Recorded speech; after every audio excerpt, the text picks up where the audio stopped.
Oke, baik. Bismillah. Assalamualaikum warahmatullahi wabarakatuh. Selamat siang semuanya. Yang terhormat kepada Pak Adnan Kasofi, SPD MBA, selaku dosen pengampu mata kuliah Digital Communication, serta teman-teman semua yang kami hormati. Pada hari ini, kami di kelompok 2 akan mempresentasikan materi mengenai permasalahan yang ada di dalam lingkungan di era digital.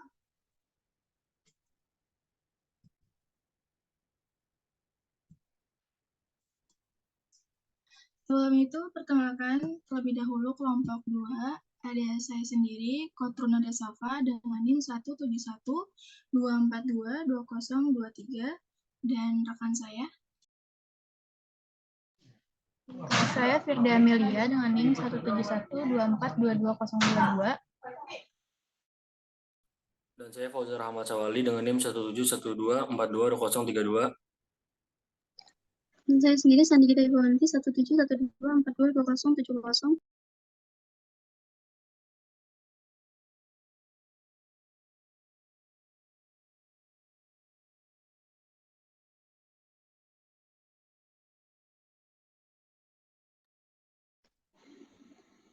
Baik, selanjutnya yang pertama yaitu pengantar. Nah, dalam pengantar ini, kehidupan manusia tidak terlepas dari lingkungan yang menjadi tempat di mana manusia hidup dan beraktivitas sendiri. Namun, pengaruh aktivitas manusia terhadap lingkungan semakin meningkat seiring dengan perkembangan teknologi dan industrialisasi. Sebagai akibatnya, isu lingkungan semakin kompleks dan menjadi isu global yang memerlukan perhatian dari semua pihak. Permasalahan akibat globalisasi ini dan era digital dapat ditemukan di lingkungan sekitar. Hal tersebut terjadi karena saat ini proses globalisasi sudah mulai merambah penjuru dunia melalui teknologi komunikasi yang mutakhir saat ini. Selanjutnya akan dilanjutkan oleh rekan saya.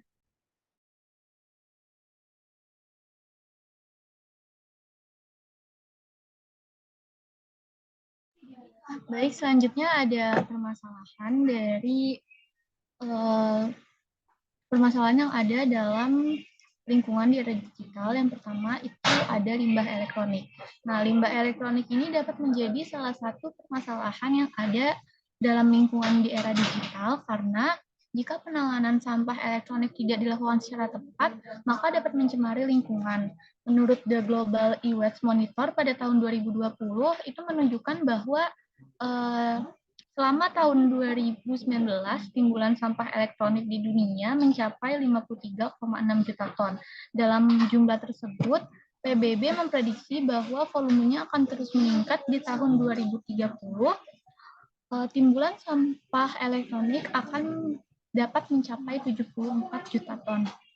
Nah, apabila sampah elektronik ini masuk ke dalam lingkungan, maka akan memicu terjadinya asidifikasi tanah yang mengganggu keseimbangan alam. Tidak hanya itu, e-waste yang termaksud B3 ini juga akan dapat membahayakan kesehatan manusia. Yang kedua, ada pengangguran. Adanya era digital dan globalisasi yang terjadi saat ini membuat adanya teknologi canggih yang menggantikan manusia karena dinilai lebih efektif. Nah, maka dari itu tingkat pengangguran di Indonesia terutama terus meningkat. Dilihat juga dari BPS atau Badan Pusat Statistik, tingkat pengangguran di Indonesia per tahun 2024 saat ini mencapai sebesar 4,12%. Selanjutnya ada permasalahan budaya. Kemudahan akses informasi kebudayaan negara lain akibat adanya globalisasi dan era digital ini membuat cara pandang terhadap norma yang sudah berlaku dalam masyarakat mengalami perubahan. Contohnya seperti yang sudah teman-teman lihat juga tentang gaya pakaian, gaya bicara, dan lain-lain sebagainya. Boleh di next.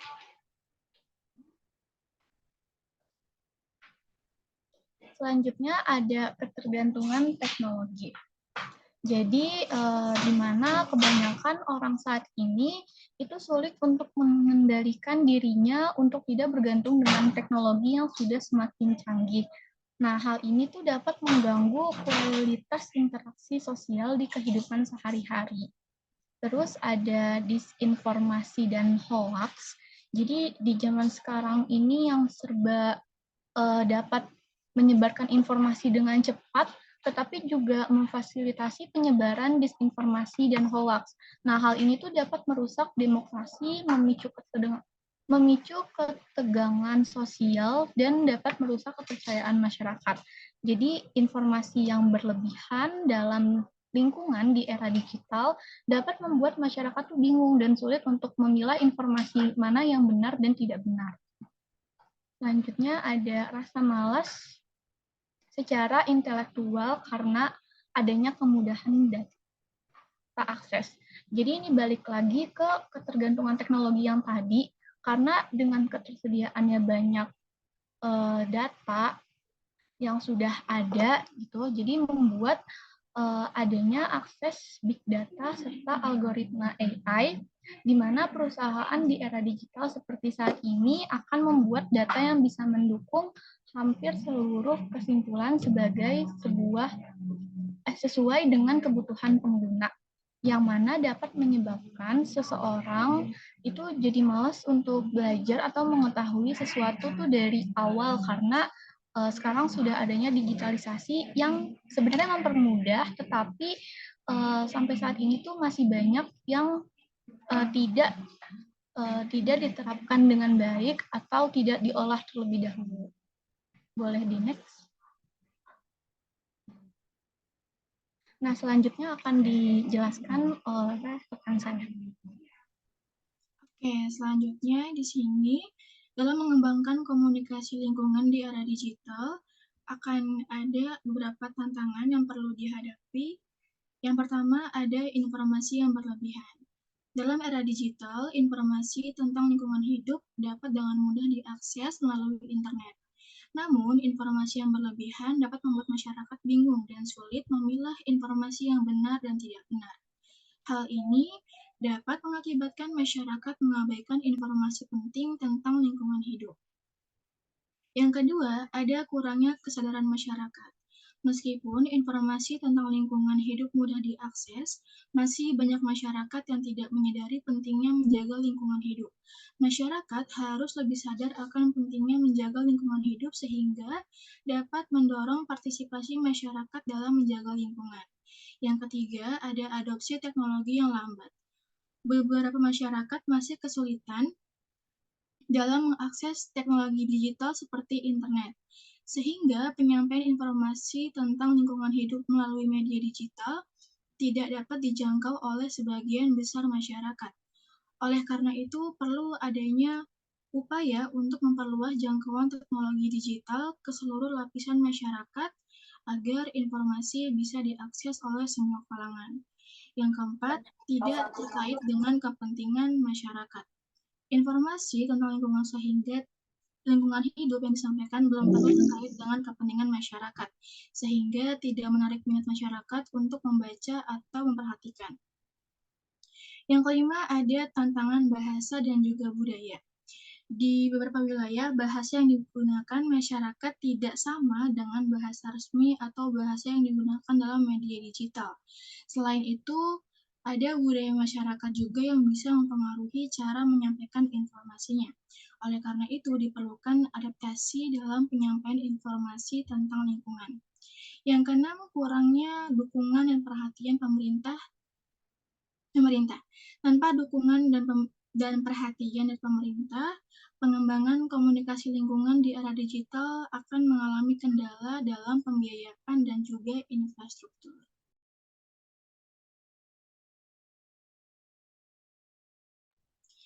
Oke, selanjutnya di sini dalam era digital saat ini terdapat peluang yang sangat besar dalam pengembangan komunikasi lingkungan. Yang pertama, ada penggunaan platform digital yang luas.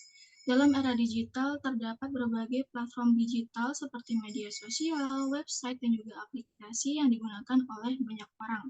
Hal ini memungkinkan komunikasi lingkungan dapat menjangkau lebih banyak orang dengan lebih mudah dan juga cepat. Yang kedua, ada kemampuan mengukur dan menganalisis dampak.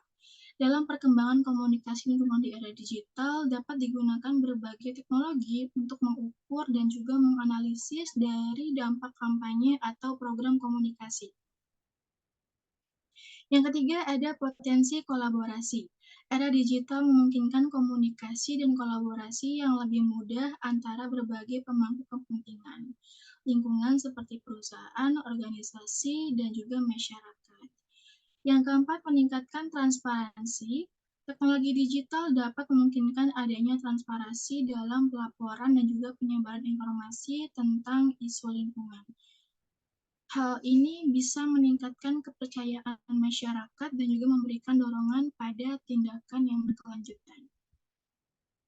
Yang kelima, ada inovasi teknologi. Kemajuan teknologi juga memberikan peluang dalam pengembangan komunikasi lingkungan, seperti virtual reality dan juga teknologi lainnya. Hal ini bisa dengan cara membuat konten komunikasi lingkungan menjadi lebih interaktif. Di sini juga ada strategi komunikasi untuk mengatasi tantangan dalam pengembangan komunikasi di era digital. Yang pertama, ada menyusun rencana komunikasi yang terstruktur dan terencana dengan baik. Rencana komunikasi yang terstruktur dan terencana dengan baik sangat penting untuk mengarahkan upaya komunikasi yang tepat dan juga efektif. Yang kedua, memanfaatkan media sosial dan juga teknologi digital. Media sosial dan teknologi digital dapat menjadi sarana yang efektif dalam menyebarkan informasi tentang isu lingkungan. Pemanfaatan media sosial dan teknologi digital memungkinkan penggunaan berbagai jenis media seperti gambar, video, dan juga podcast yang bisa untuk menjangkau audiens yang luas. Yang ketiga, ada menyesuaikan konten dengan target audiens. Di sini menyesuaikan konten dengan target audiens sangat penting dalam pengembangan komunikasi lingkungan. Kontennya harus sesuai dengan kebutuhan dan juga preferensi audiens. Yang keempat, membangun kemitraan dan kolaborasi. Jadi dengan membangun kemitraan dan juga kolaborasi, itu bisa untuk memiliki kepentingan yang sama dapat membantu memperluas jangkauan kampanye. Yang kelima, ada menggunakan pendekatan partisipatif. Pendekatan ini memungkinkan masyarakat untuk berpartisipasi dalam pengembangan kampanye lingkungan, melibatkan masyarakat dalam merancang, memproduksi, dan juga menyebarkan konten kampanye lingkungan yang akan meningkatkan keterlibatan dan juga memperkuat suatu komunitas. Selanjutnya akan dijelaskan oleh rekan saya. Baik, di sini terdapat 4 poin penting dari ketidaksetaraan teknologi, yaitu yang pertama ada divisi digital. Pada divisi digital ini mencakup ketidaksetaraan akses teknologi yang memperdalam divisi digital antara individu yang memiliki akses yang memadai terhadap teknologi dan mereka yang tidak. Hal ini dapat menciptakan kesenjangan sosial dan ekonomi yang lebih besar. Selanjutnya, poin nomor 2 yaitu akses terhadap pendidikan. Pada bagian ini, individu atau komunitas yang tidak memiliki akses yang memadai terhadap teknologi mungkin mengalami hambatan dalam mengakses pendidikan online, pelatihan, keterampilan, atau informasi penting lainnya. Yang poin ketiga yaitu keterbatasan partisipasi. Ketidaksetaraan akses teknologi dapat mengambil partisipasi penuh dalam kehidupan sosial, ekonomi, dan politik, serta juga mengurangi peluang untuk pertumbuhan dan pengembangan pribadi. Poin yang terakhir yaitu nomor 4, yaitu kesenjangan ekonomi. Ketidaksetaraan akses teknologi dapat memperkuat kesenjangan ekonomi antara individu atau wilayah yang memiliki akses teknologi yang memadai dan mereka yang tidak. Dan ini menyebabkan kesenjangan ekonomi yang semakin melebar. Dengan identifikasi masalah tersebut, langkah-langkah itu dapat diambil untuk mengatasi ketidaksetaraan akses teknologi dan menciptakan lingkungan digital yang lebih inklusif dan merata bagi semua individu. Ready, next.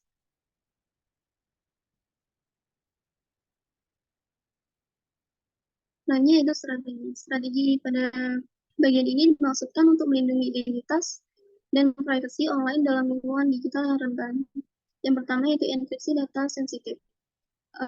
Mengacu pada penggunaan teknologi enkripsi untuk melindungi data sensitif seperti informasi pribadi, password, dan transaksi online. Enkripsi dan data membantu mengamankan informasi dari akses yang tidak sah dan memastikan kerahasiaan data. Poin yang kedua yaitu pendidikan kesadaran privasi. Guna untuk meningkatkan kesadaran pengguna tentang pentingnya privasi online melalui kampanye edukasi dan pelatihan.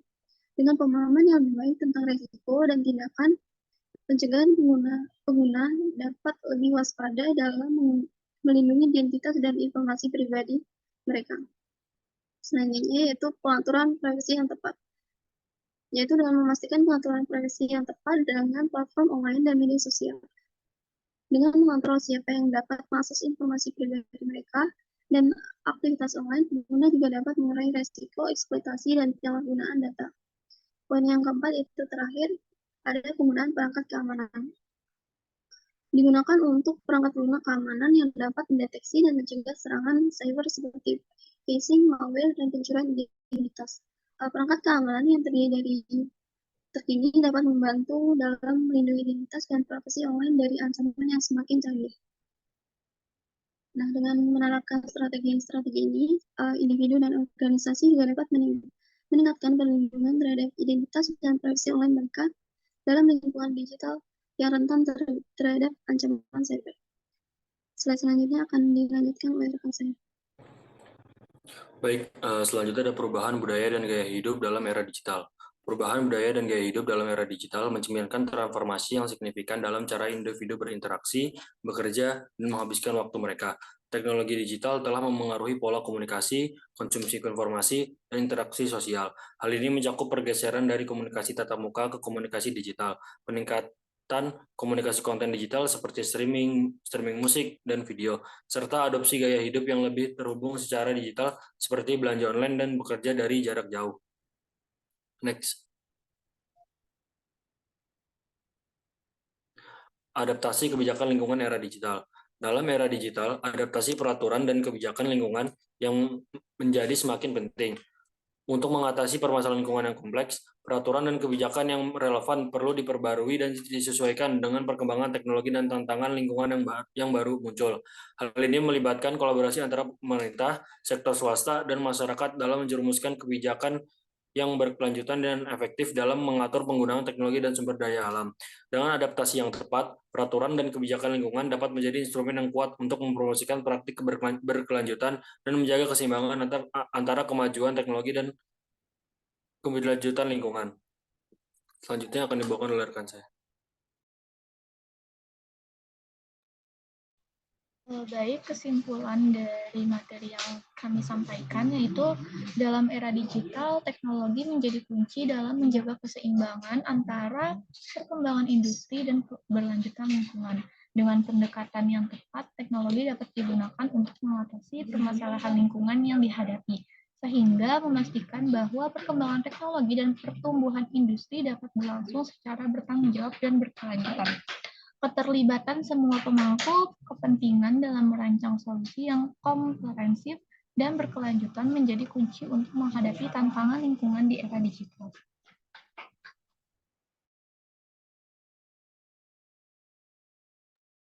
Oke, segitu dari kelompok kami. Sekian, terima kasih. Apabila teman-teman ada pertanyaan yang ingin tanyakan, perbolehkan. Apakah ada yang ingin bertanya?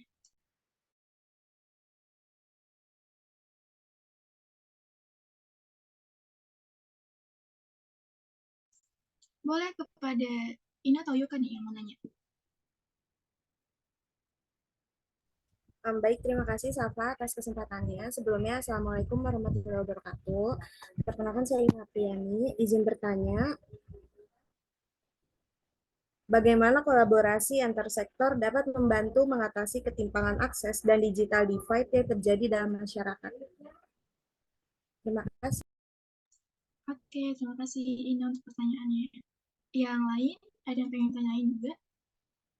Boleh untuk raise hand atau di kolom chat juga boleh.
Baik, saya akan menjawab pertanyaan dari Ina terlebih dahulu.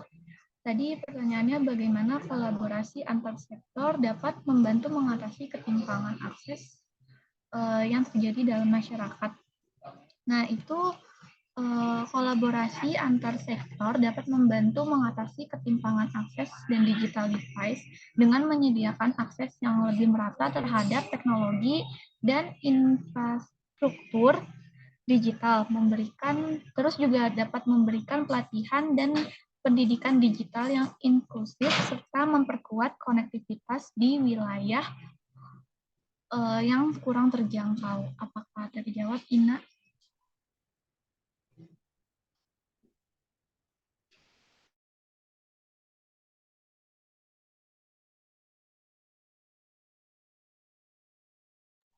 Bagaimana, Ina? Apakah sudah terjawab?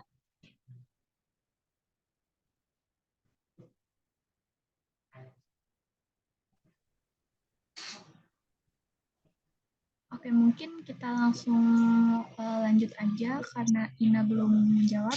Boleh dari Fitra dan Kiki. Fitra dulu. Terima kasih Firda atas kesempatannya. Perkenalkan, nama saya Fitra Rahmadani. Saya dari kelompok 6. Untuk kelompok 2, izin bertanya, bagaimana sih peran adaptasi peraturan dan kebijakan lingkungan dalam menghadapi permasalahan lingkungan yang diakibatkan oleh perkembangan teknologi di era digital? Mungkin seperti itu pertanyaannya. Terima kasih. Baik, terima kasih kepada Fitri yang telah bertanya. Boleh kepada Kiki. Baik, terima kasih izin bertanya.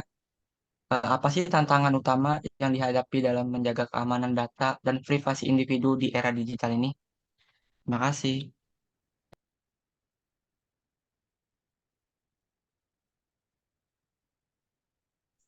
Oke, terima kasih Kiki untuk pertanyaannya. Minta waktunya sebentar ya teman-teman untuk menjawab pertanyaan kalian.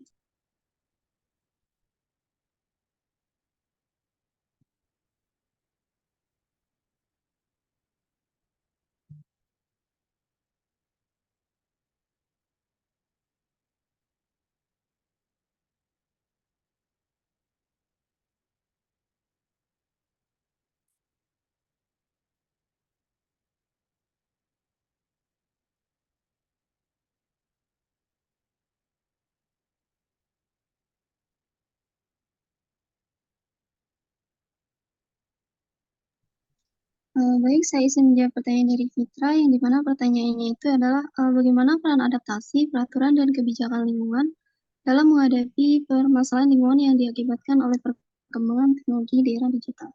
Nah, jadi adaptasi, peraturan, dan kebijakan lingkungan dalam menghadapi permasalahan lingkungan yang diakibatkan oleh teknologi di era digital ini melibatkan upaya untuk memperbarui regulasi yang ada, mengintegrasi aspek lingkungan dalam kebijakan teknologi, dan memastikan kepatuhan terhadap standar lingkungan dalam pengembangan teknologi yang baru.